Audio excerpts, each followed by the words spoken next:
Hi, my name is Peyton Harris, and it is my honor to be talking about How to Train Your Dragon, an incredible movie about friendship and finding your place in the world. It's also a movie I've had the pleasure of watching at least 3 times this week.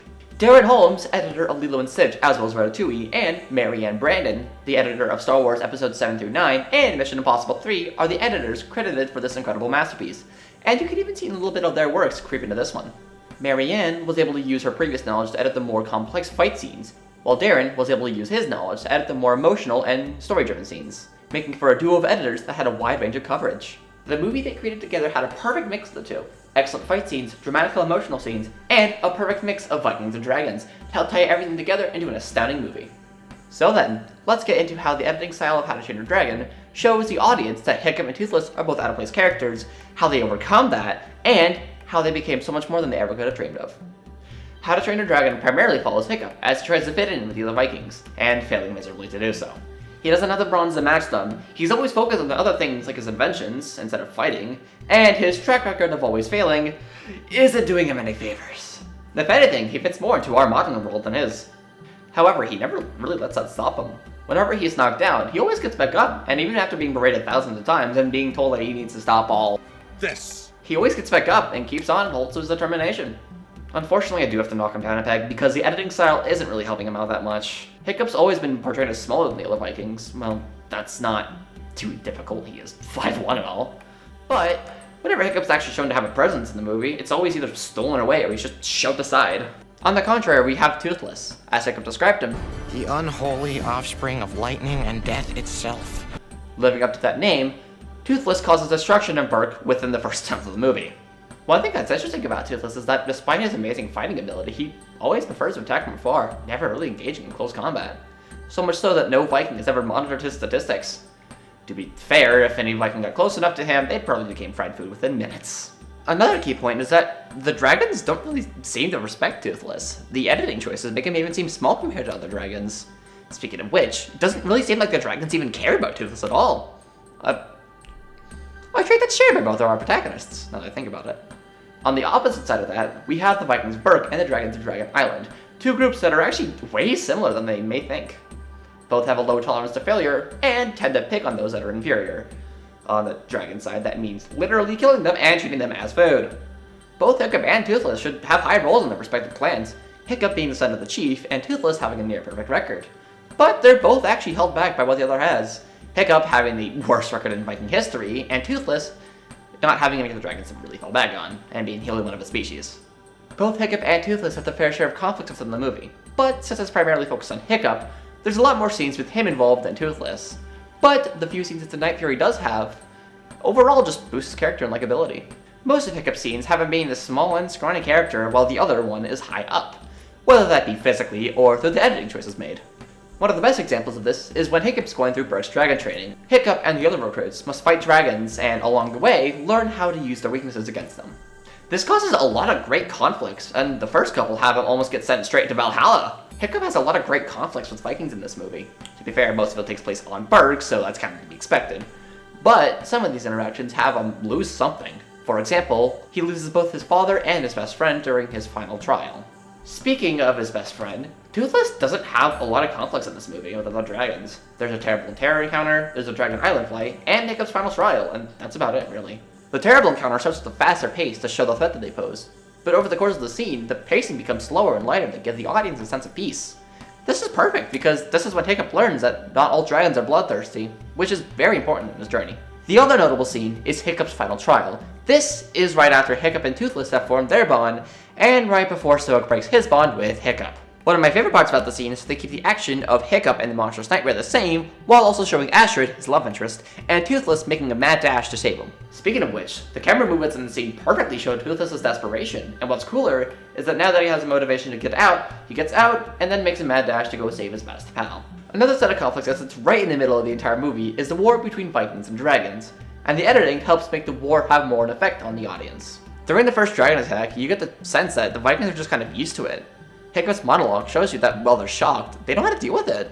They even know how to make small talk while their entire village is getting blown up. The fast pace shows the obvious severity of this attack, yet the Vikings are still able to fend off the dragons. Barely, due to Hiccup's mistake. Unlike what the Vikings think, the dragons don't always go for the kill, and are actually kind of nice if they aren't being threatened by death, especially the red variety. Another great interaction comes from Hiccup's final trial. Hiccup is trying to show the other Vikings that not all dragons are evil and are being controlled in some way. Stoic, of course, misses the point, gets angry, slams the cage, and sends the monstrous Nightmare, which is one of the most dangerous dragons they know of, by the way, into a berserk rage, when Hiccup essentially had it at his will. The pace change and camera movements show how calm the scene was, and how insane it got when Stoic hit the metal bars. Almost every single conflict in this movie adds to someone's character, and usually puts Hiccup down more. The editing gives the audience the feeling that Hiccup doesn't really belong with the Vikings.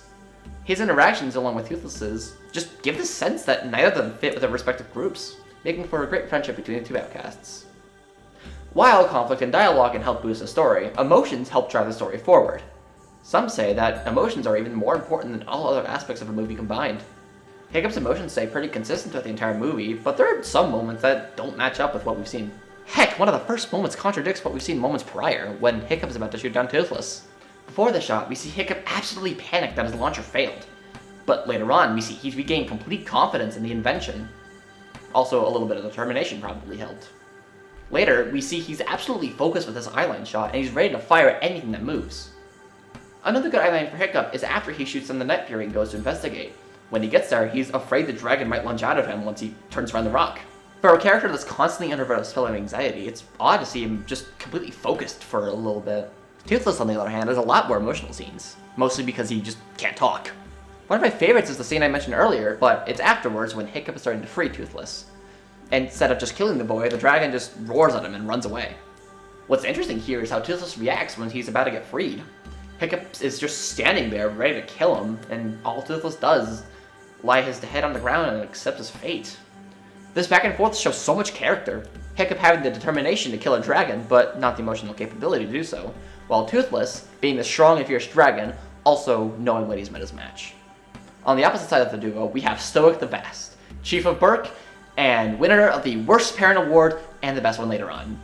Stoic's emotions are usually hidden due to his high role in the village, so the few scenes where he actually shows he cares are usually for the most part few and far between, and they also happen when he's alone. But the few scenes that he actually shows he cares are really nice, and they actually show the audience the wide range of emotions he actually has. Whenever Stoic and Hiccup interact, Stoic usually tries to put down his kid until he finally starts doing well in the ring, in which Stoic actually tries to finally connect with his son. And afterwards, we get this really cute scene of Stoic actually showing his quirkier side for once. One last emotion change comes from the dragon's change towards the Vikings in the end. We already know pretty well that Vikings and dragons don't really get along pretty well right now. I mean, we see dragons taken from the Vikings, and we see the Vikings killing thousands of dragons. But when the Red Death was defeated, we see the Viking and dragons actually start getting pretty friendly with each other. And even though the dragons are towering over the Vikings, they just don't attack, and eventually they're incorporated into Berk, causing a renaissance before it even happened. Overall, I believe How to Train Your Dragon to be an absolute masterpiece of a film. I know you know that because I'm pretty sure I've said it at least 5 times now. The editing of the movie creates a viewing experience that allows the audience to connect to the characters and understand the conflicts and emotions within. The forbidden friendship between the two main characters is on full display here, and it's my favorite part of the movie. I also love how they were able to stop being things that they weren't. Hiccup was able to stop trying to be a rough and tough Viking because, let's be honest, he's not. And Toothless was able to stop only caring for himself and started caring for others, like his Hiccup. The eyeline shots and crosscuts, as well as the pacing and camera movements, give the audience exactly what it needs to. And honestly, creates a fun watch that shows you that even the most dangerous of pests can become the most loving of pets.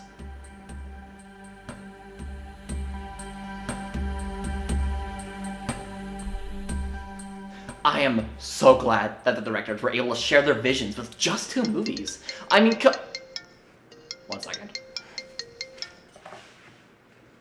I'm trying to film my video essay. What do you want? What? They made a 3rd movie? Huh. Interesting. You and I gotta go watch it sometime then. What? No. They ruined the first 2 movies' themes by sending all the dragons away when the entire theme was supposed to be that you're supposed to live together. Oh, you gotta be kidding me.